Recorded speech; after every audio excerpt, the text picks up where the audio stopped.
Բարի օր, եթերում Կիրակնորյա հերթապամասն է։ Այս թողարկման մեջ տեղ գտած կարևոր իրադարձություններին ծանոթացեք նախ համառոտ։ Արփինե Սարգսյանը մասնակցել է միգրանտների անօրինական միգրացիայի կազմակերպման դեմ պայքարի գլոբալ դաշինքի երկրորդ միջազգային համաժողովին։ Վիզաների ազատականացման գործողությունների ծրագրի կատարողականի ԵՄ գնահատման առաջին առաքելությունը Հայաստանում է։ Քաղաքացիական պաշտպանության համակարգի կատարելագործում կարողությունների զարգացում փրկարծառայությունում տեղի է ունեցել սեմինար պարապմունք։ Հայաստանում միգրացիոն արդյունավետ կառավարման համակարգի ձևավորումը կնպաստի նաև Եվրոպայի անվտանգությանը։ Արփինե Սարգսյանը մասնակցել է միգրանտների անօրինական միգրացիայի կազմակերպման դեմ պայքարի գլոբալ դաշինքի երկրորդ միջազգային համաժողովին։ Իր խոսքում նախարարը նշել է, որ Հայաստանի կառավարությունը նպատակ ունի ձևավորել դիմակայուն, ճկուն եւ արդյունավետ միգրացիոն կառավարման համակարգ, որը միաժամանակ կապահովի նաև մարդու իրավունքների պաշտպանությունը։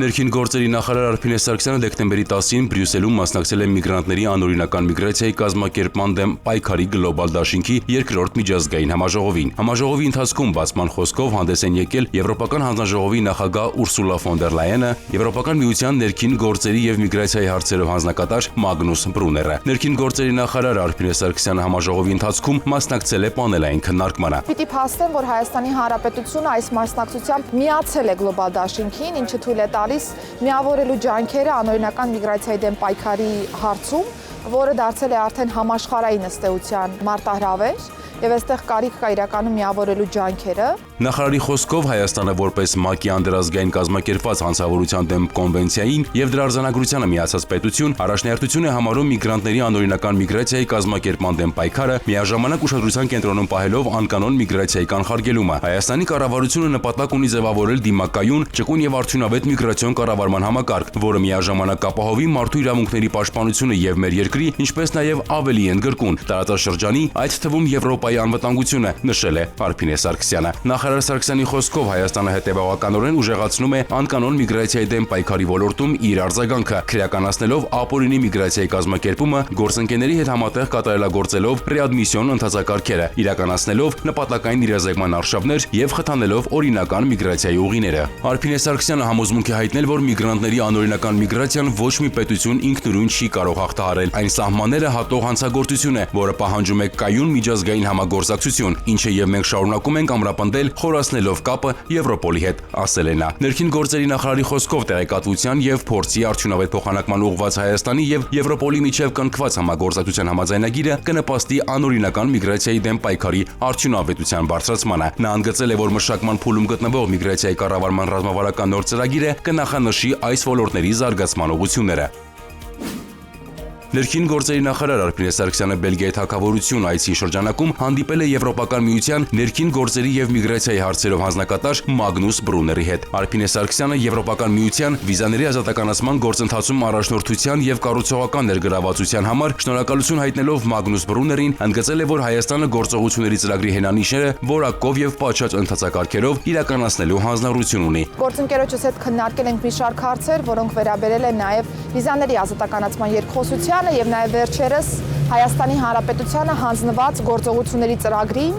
քննարկել ենք մի շարք նվաճումներ, որոնք մինչ այս պահ Հայաստանի Հանրապետությունն արդեն իսկ ունի եւ նաեւ դիտարկել ենք առաջիկայում Գանանը արդեն հանձնակատարի Հայաստան այցին վերաբերող մի շարք հարցեր եւ կարծում եմ այն առաքելությունը, որն այս պայծրությամբ գտնվում է Հայաստանի Հանրապետությունում, թույլ կտա մեզ հավաստիանալու, որ իրականում մենք առաջ ենք շարժվում եւ ունենք մի շարք զգալի նվաճումներ վիզաների ազատականացման երկխոսության շրջանակներում գործողությունների ծրագրի կատարման տեսանկյունից։ Մագնուս Բրուները միգրանտների անօրինական միգրացիայի կազմակերպման դեմ պայքարի գլոբալ դաշինքի միանալու եւ միջազգային համաժողովում ուղերձով հանդես գալու համար շնորհակալություն է հայտնել ներքին գործերի նախարար Արփինե Սարգսյանին։ ԵՄ հանձնակատարը շնորհակալություն է հայտնել նախարարին որպես երկրի գլխավոր բանակցող վիզաների ազատականացման շրջանակներում կառուցողական երկխոսություն ապահովելու համար։ Արփինե Սարգսյանը Բրյուսելում նաև մի շարք երկկողմ հանդիպումներ է ունեցել։ Մոլդովայի ներքին գործերի նախարար Դանիելա Միսայել Նիչիտինի հետ քննարկվել են կազմակերպված հանցավորության, հիբրիդային սպառնալիքների եւ կիբերհանցագործությունների դեմ պայքարի ուղղությամբ համագործակցության առնչվող հարցեր։ Ընդգծվել է հատկապես կրիպտոարժույթով կատարվող հանցագործությունների բացահայտման ուղղությամբ կարողությունները զարգացնելու անհրաժեշտությունը։ Անդրադարձ է կատարվել նաև ներքին գործերի նախարարության կրթական հաստատությունների փոխգործակցությանը վերաբերող հարցերի։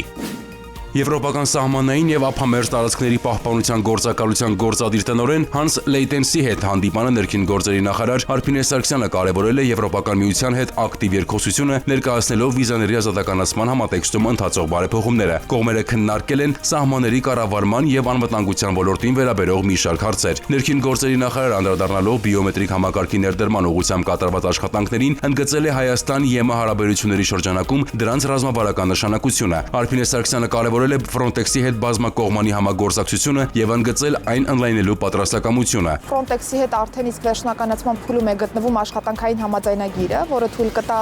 ավելի բարձր մակարդակի հասցնելու մեր համագործակցությունը եւ այն դնելու ավելի ամուր ինստիտուցիոնալ հենքի վրա։ Հանս Լեյտենսը այցի համար շնորհակալություն հայտնելով նախարար Սարգսյանին բարձր է գնահատել ներքին գործերի նախարարության հետ արդյունավետ համագործակցությունը։ Կողմերը փոխադարձ այցերը շարունակելու պայմանավորվածություն են ձեռք բերել։ Արփինե Սարգսյանը հանդիպել է նաև Բելգիայի թագավորության անվտանգության եւ ներքին գործերի նախարար Բեռնար Կանտանի հետ։ Նախարար Սարգսյանն ընդգծել է երկու երկրների միջև ձևավորված գործընկերային հարաբերությունների ամրապնդման եւ շարունակական զարգացման կարեւորությունը։ Հանդիպանը քննարկվել են երկկողմ համագործակցության ընդլայնման, մասնավորապես ոստիկանության տարբեր ստորաբաժանումների արդյունավետ փոխգործակցության, կրթական ոլորտում կարողությունների զարգացման ուղղությամբ հարցեր։ Նախարար Սարգսյանը նաև շփումներ է ունեցել Եվրոպոլի գործադիր տնօրեն Քեթրին Դը Բոլի ու մի շարք այլ երկրների գործընկերների հետ։ Ներքին գործերի նախարարի տեղակալ Արմեն Մկրտչյանի գլխավորած պատվիրակությունը Ստրասբուրգում մասնակցել է Եվրոպայի խորհրդի Պոմպիդու խմբի նախարարական վեհաժողովին։ Արմեն Մկրտչյանը ներկայացրել է թմրամիջոցների դեմ պայքարի նոր ազգային ռազմավարությունը եւ միասնական համակարգի ստեղծման ուղղությամբ ընթացող աշխատանքները։ Հայաստանը վերահաստատել է Պոմպիդու խմբի շրջանակում համագործակցությունը շարունակելու պատրաստակամությունը։ Վեհաժողովի ավարտին ընդունվել է նախարարական հռչակագիր անդամ երկրների կողմից Պոմպիդու խմբին աջակցության վերահաստատմամբ։ Վիզաների ազատականացման գործողությունների ծրագրի կատարողականի Եվրոպական միության գնահատման առաջին առաքելությունը Հայաստանում է ներքին գործերի նախարարի տեղակալն ու միգրացիա եւ քաղաքացիության ծառայության պետը հանդիպել են առաքելության անդամներին։ Առաքելության անդամները կարևորել են գործողությունների ծրագրի օրենսդրական եւ ոլորտային քաղաքականությունների շրջանակին վերաբերող առաջին փուլի հնանիշների կատարման առաջընթացի գնահատումը։ ՀՀ-ը վիզաների ազատականացման երկխոսության շրջանակում Հայաստանում է գործողությունների ծրագրի կատարողականի ԵՄ գնահատման առաջին առաքելությունը։ Դեկտեմբերի 8-ին ներքին գործերի նախարարի տեղակալ Արմեն Ղազարյանը հանդիպել է առաքելության ներկայացուցիչներին։ Հանդիպմանը ներկա էին ներքին գործերի նախարարության, ԵՄ պատվիրակության, ԵՄ հաստատությունների, Frontex-ի ներկայացուցիչներ եւ ԵՄ անդամ պետությունների ոլորտային փորձագետներ։ Արմեն Ղազարյանն իր խոսքում նշել է, որ համապատասխան գերատեսչությունների հետ բազմակողմ քննարկումները հնարավորություն կտան ստանալ լրացուցիչ տեղեկատվություն, ինչը կնպաստի ներկայացված փաստաթղթերի վերաբերյալ առավել ամբողջական եւ խորը պատկերացումներին։ Փոխնախարարը նշել է, որ մի շարք ռազմավարական փաստաթղթեր մշակման փուլում են։ Կողմերն ընթացիկ գործընթացներում կարևորել են որակի առաջնահերթությունը, ընդգծելով, որ մշակվող փաստաթղթերը պետք է լինեն համակողմանի, կենսունակ եւ գործնականում կիրառելի, ապահովելով բարեփոխումների արդյունավետ իրականացումը։ Առաքելության անդամները բարձր գնահատելով Հայաստանի հետ կառուցողական գործընկերությունը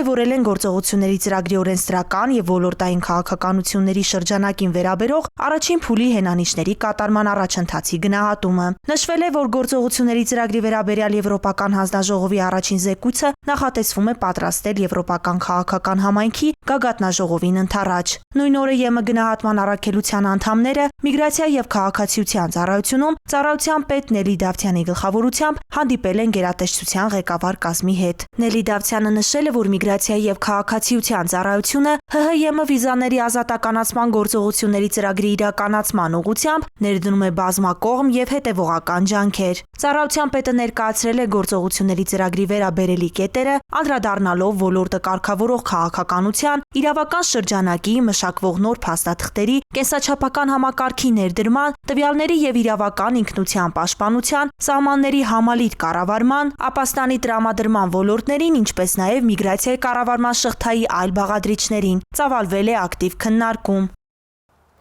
Ոստիկանության և փրկարարծառայության հազանգերի հեռախոսահամարների 102-911 և 101 հեռախոսահամարների փոխարեն առաջարկվում է արտակարգ իրավիճակների կանչերի 112 հեռախոսահամարը, որը Եվրոպական միությունում առավել տարածված և բնակչության կողմից առավել ճանաչելի արտակարգ իրավիճակների կանչերի հեռախոսահամար է։ 112 հեռախոսահամարի նախատեսումը գնահատվել է որպես դրական քայլ նաև Հայաստան Եվրոպական միության վիզաների ազատականացման գործընթացում։ Ներքին գործերի նախարարի տեղակալը կառավարության նիստում ներկայացրել է նախագծերի փաթեթ։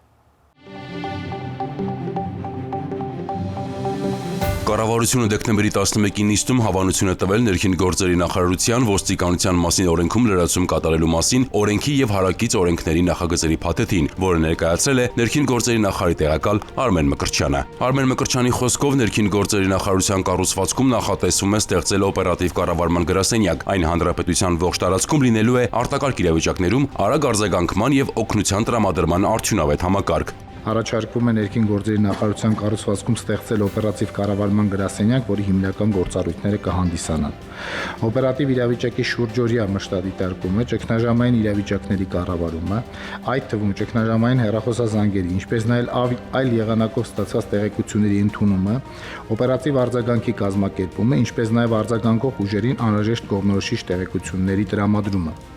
Արտակարգ իրավիճակների առաջացման կամ դրանց սպառնալիքի դեպքում, ինչպես նաև բնակչության պաշտպանության և քաղաքացիական պաշտպանության միջոցառումների անցկացման ժամանակ տարբեր արձագանքող ուժերի ներգրավման կազմակերպումը, բնակչության ազդարարման ու իրազեկման, ինչպես նաև հանրային միասնական հաղորդակցության ապահովումը։ Ճգնաժամային իրավիճակների վերաբերյալ ստացված տեղեկությունների մասնագիտական վերլուծության իրականացումը, որոնք ճգնաժամային կառավարման համար պետք է ապահովեն անհրաժեշտ տեղեկատվական բազա և օգտագործվեն հետագա կանխարգելիչ միջոցառումների արդյունավետ իրականացման համար։ Արմեն Մկրտչյանը ընդգծել է, որ օպերատիվ կառավարման գրասենյակի ստեղծմամբ պայմանավորված կդադարեցվի ոստիկանության օպերատիվ կառավարման և փրկարարծառայության ճգնաժամային կառավարման ազգային կենտրոնների գործունեությունը։ Դրանց տեխնիկական համակարգերն ամբողջ ծավալով կփոխանցվեն օպերատիվ կառավարման գրասենյակին։ Ոստիկանության և փրկարարծառայության հազանգերի հեռախոսահամարների 102-911, 101-ի փոխարեն առաջարկվում է նախատեսել արտակարգ իրավիճակների կանչերի 112 հեռախոսահամարը, որը Եվրոպական միությունում առավել տարածված և բնակչության կողմից առավել ճանաչելի արտակարգ իրավիճակների կանչերի հեռախոսահամար է։ Այդ հեռախոսահամարի նախատեսումը գնահատվել է որպես դրական քայլ նաև Հայաստան Եվրոպական միություն վիզաների ազատականացման գործընթացում։ Օպերատիվ կառավարման գրասենյակի ձևավորումից անմիջապես հետո երկրորդ փուլով աշխատանքներ կտարվեն գրասենյակի կարողությունների զարգացման, ինստիտուցիոնալ կայացման ու շտաբ բժշկական օգնության կանչերի սպասարկման գործառույթը ևս օպերատիվ կառավարման գրասենյակին փոխանցելու ուղղությամբ։ Միաժամանակ արձագանքի ապահովման ժամկետների կրճատման նպատակով արդի ծրագրային և տեխնիկական լուծումներով կգործարկվեն ինքնաշխատ ազդարարման կատարելագործված մեխանիզմներ, կբարելավի ահազանգերի տեղորոշման ճշգրտությունը, ահազանգերի սպասարկումը կիրականացվի ըստ դրանց հրատապության և կարևորության, ինչպես նաև կնախատեսվեն ահազանգը սպասարկող նոր հաստիկներ, ընդգծել է Արմեն Մկրտչյանը։ Նախագծերի փաթեթն առաջիկայում կքննարկվի ազգային ժողովում։ Նիստը ավարտված է, շնորհակալություն։ Ներքին գործերի նախարարության փրկարարծառայությունում անցկացվել է քաղաքացիական պաշտպանությանը նվիրված սեմինար պարապմունք պետական և տեղական մարմինների մասնակցությամբ։ Փրկարարծառայության տնօրեն Կամո Ցուցուլյանը կարևորել է միջգերատեսչական համագործակցությունը, ընդգծելով օպերատիվ արդյունավետության բարձրացման անհրաժեշտությունը։ Դեկտեմբերի 8-ին ներքին գործերի նախարարության փրկարարծառայությունում տեղի է ունեցել քաղաքացիական պաշտպանության հարցերին նվիրված սեմինար պարապմունք, որին մասնակցում էին պետական կառավարման և տեղական ինքնակառավարման մարմինների ներկայացուցիչներ։ Փրկարարծառայության տնօրեն ներքին գործերի նախարարի տեղակալ Կամո Ցուցուլյանը արդյունավետ համագործակցության համար շնորհակալություն հայտնելով ներկաներին ընդգծել է, որ միջգերատեսչական ձևաչափով պարբերական հանդիպումները հնարավորություն են տալիս համատեղ վերլուծել ոլորտային խնդիրներն ու մշակել համակարգային լուծումներ։ Կամո Ցուցուլյանի խոսքով հանդիպման առանցքում են քաղաքացիական պաշտպանության համակարգի շարունակական կատարելագործումը, ինստիտուցիոնալ կարողությունների ամրապնդումը և օպերատիվ բաղադրիչի արդյունավետության բարձրացումը, ինչի շնորհիվ բնակչության անվտանգության և պաշտպանվածության ոլորտում նոր որակ կապահովվի։ Զեկույցներով հանդես են եկել ներքին գործերի նախարարության փրկարարծառայության քաղաքացիական պաշտպանության վարչության և Երևանի քաղաքապետարանի ներկայացուցիչներ։ Քննարկվել են Հայաստանում քաղաքացիական պաշտպանության նախապատրաստական միջոցառումների կազմակերպման արդյունավետության բարձրացմանը, ներգրավված կառույցների համագործակցության ընդլայնմանը, բնակչության իրազեկման մեխանիզմների կատարելագործմանն առնչվող հարցեր։ Անդրադարձ է կատարվել նաև տվյալների բազաների թվայնացման, միջգերատեսչական պլանների գործարկման եւ կառավարման համակարգի կարողությունների զարգացման ուղղություններին, ներկայացնելով իրենց կողմից իրականացված ծրագրերը, գերատեսչությունների ներկայացուցիչներն անդրադարձել են առկա խնդիրներին ու առաջարկել հստակ լուծումներ։ Քաղաքացիական պաշտպանության համակարգի կատարելագործման, հանրային իրազեկման արդյունավետ մեխանիզմների զարգացման, բնակչությանն օժանդակելու կարողությունների ընդլայնման ուղղությամբ համագործակցությունը շարունակելու պայմանավորվածություն է ձեռք բերվել։ Մենք վերադարձանք եւ շարունակում ենք թողարկումը։ Որոնք են ընտանեկան բռնության հիմնական պատճառները եւ հատկապես ովքեր են տուժողները, կանխարգելիչ ինչ քայլեր է ձեռնարկվում համայնքային ոստիկանությունը կանանց նկատմամբ եւ ընտանեկան բռնության դեմ պայքարի ուղղությամբ եւ որքանով են դրանք արդյունավետ։ Այս եւ նմանատիպ հարցերի պատասխանները տվել է Ներքին գործերի նախարարության ոստիկանության համայնքային ոստիկանության գլխավոր վարչության մասնագիտական մեթոդական աջակցման վարչության պետ Գեորգի Խաչատրյանը։ Բարև ձեզ, պարոն Խաչատրյան, շնորհակալ եմ զրույցի հնարավորության համար։ Թեմայի շրջանակում եկեք անդրադառնանք նախ ընտանեկան բռնության դեպքերին, որոնք են ընտանեկան բռնության հիմնական պատճառները եւ ովքեր են հատկապես տուժողները։ Արձանագրված ընտանեկան բռնության դեպքերի ուսումնասիրությունները ցույց են տալիս, որ ընտանեկան բռնության հիմնական պատճառներից մեկը դա ընտանիքներում տիրող սոցիալական վիճակն է, այսինքն մանր կոնֆլիկտներ, որոնք հետագայում կայուն կերպով վերածվում են բռնության։ Այս ամենի պատճառներից է նաև հանրային կարծրատիպային ընկալումը, որը նույնպես ընտանեկան բռնության պատճառ է հանդիսանում, եւ մեր աշխատանքները ուղղված են հանրային ընկալման իրազեկվածության բարձրացմանը նմանատիպ դեպքերը կանխարգելելու համար, սակայն ընտանեկան բռնության առավել խորքային պատճառները հասկանալու համար պետք է նաև տարանջատված կերպով ուսումնասիրել ընտանիքի մի անդամի կողմից մյուսի նկատմամբ արձանագրված բռնության կոնկրետ դեպքը, քանի որ օրինակ ծնողի կողմից զավակի կողմից ծնողի նկատմամբ կատարվող բռնությունների պատճառները էականորեն տարբերվում են ամուսնու կողմից կնոջը բռնության ենթարկելու հիմնական պատճառների հետ, սակայն այս բոլոր դեպքերը մեկ միասնության մեջ ընկալվում են որպես ընտանեկան բռնություն։ Ինչ վերաբերում է թե սեռով պայմանավորված ում նկատմամբ է առավել հաճախ կիրառվում բռնություն, ինչպես ամբողջ աշխարհում, Հայաստանում եւս բռնության զոհ հիմնականում դառնում են կանայք եւ այդ է պատճառը, որ ընտանեկան բռնության կանխարգելման հիմնական թիրախային ուղղություն որպես ընտրված է կանանց նկատմամբ բռնության կանխարգելումը եւ մեր աշխատանքները, մեր համագործակցությունը այլ շահագրգիռ պետական մարմինների, ինչպես նաեւ քաղաքացիական հասարակության մեր գործընկերների հետ ուղղված են հիմնականում գերակշիռ մասով կանանց նկատմամբ բռնությունները կանխարգելելու։ Իսկ ինչով է պայմանավորված լատենտային հանցագործությունների, մասնավորապես ընտանեկան բռնության դեպքերի աճը։ Ընտանեկան բռնության դեպքերի աճը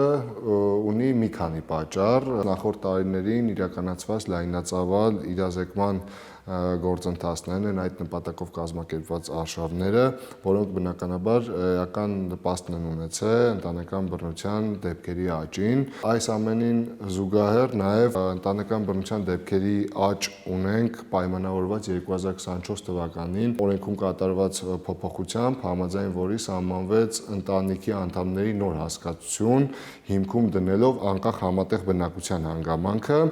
ինչպես նաև զուգընկերոջ հասկացության սահմանումը։ Այս առումով ըստ էության նախկին կարգավորումներով ընտանիքի անդամներ չհանդիսացող անձինք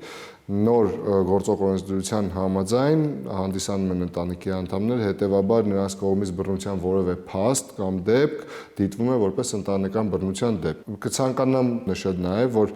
այս իրազեկման գործընթացները մշտապես հանդիսանում են մեր օրակարգային հարցերը, այն փաստը, որ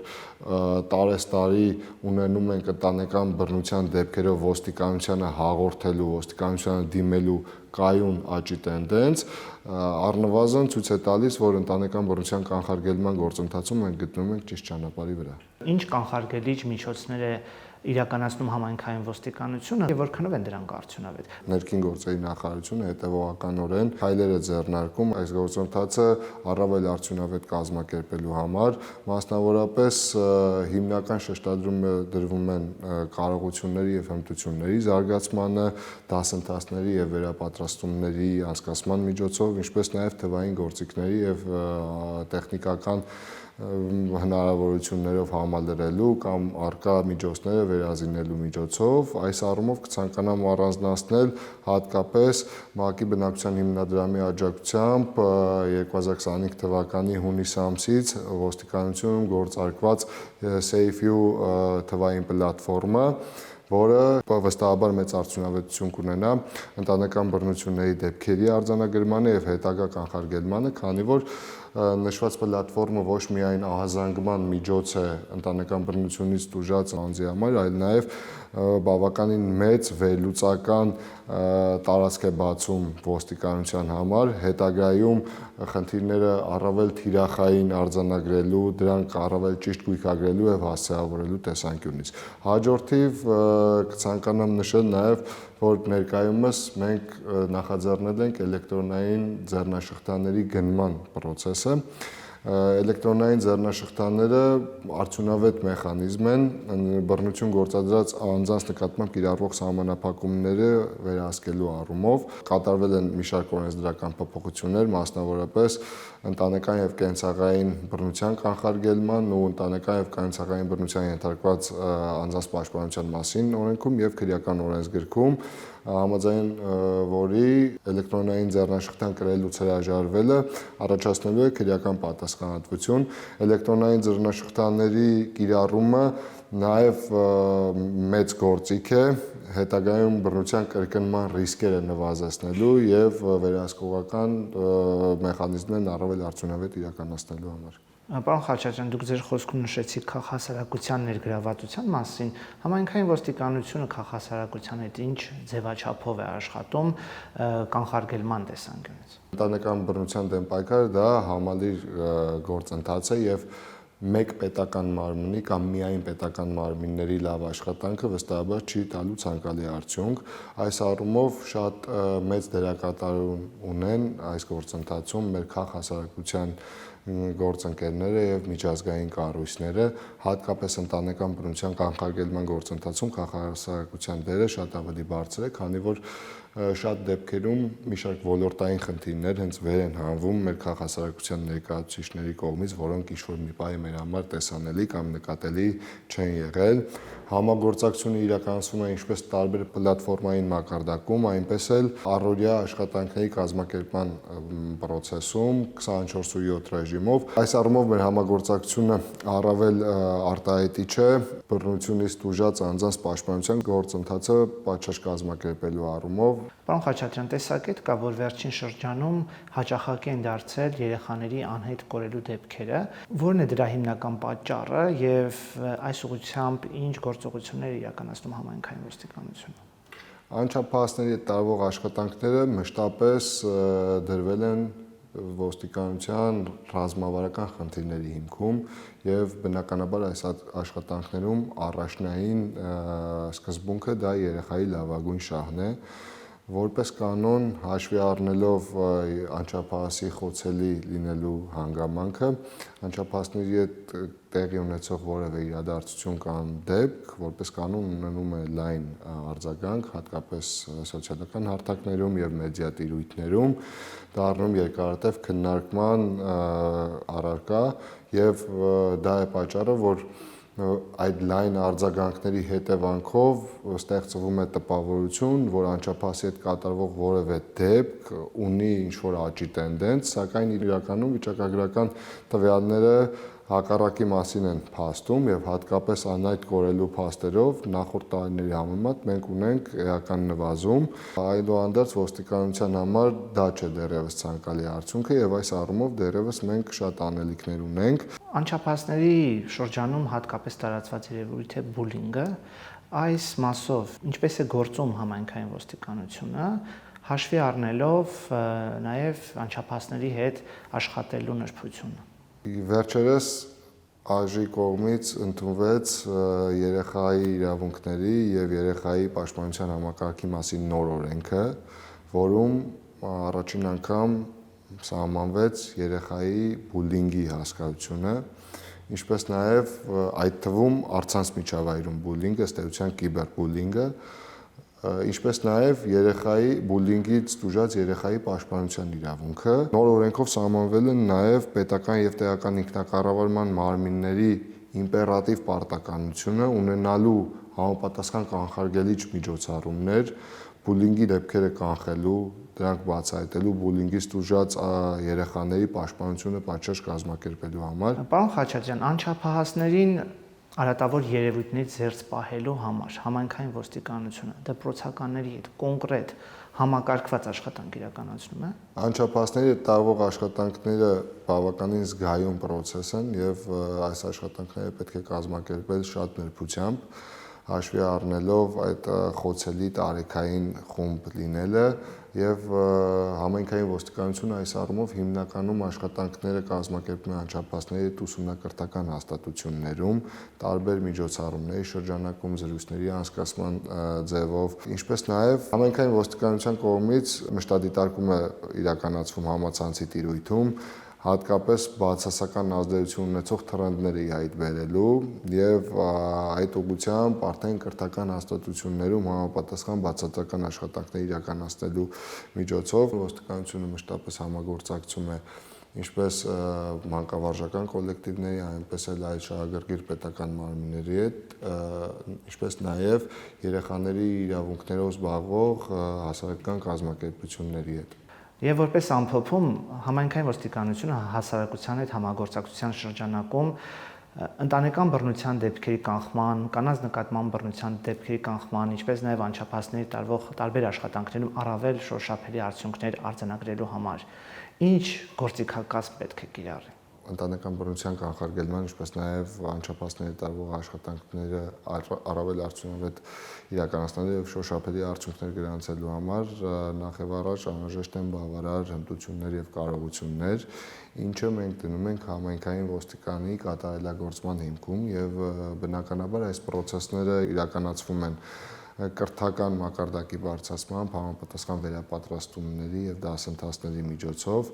իսկ ինչ վերաբերում է թե այդ գործիքակազմը ինչպես պետք է համայնքային ոստիկանությունը կիրառի, դա իրականացվում է պարբերական զրույցների, հասարակության հետ ամենօրյա շփումների, խոցելի խմբերի հայտ բերելու եւ վերջիններիս հետ անհատական թիրախավորված աշխատանքներ կատարելու միջոցով, կարծում եմ միայն այսպես մենք կարող ենք ի հայտ բերել ինչպես ընտանեկան բռնության լատենտային այդ դեպքերը, այնպես էլ այն խոցելի անչափահասներին, որոնք որ գնում են դեպի հակաիրավական եւ հակասոցիալական երևույթներ։ Շնորհակալ եմ, պարոն Խաչատրյան։ Ես եմ շնորհակալ։ Հիշեցնեմ, զրուցում ենք ներքին գործերի նախարարության համայնքային ոստիկանության մասնագիտական մեթոդական աջակցման վարչության պետ Գյորգի Խաչատրյանի հետ լավ մնացեք, կհանդիպենք։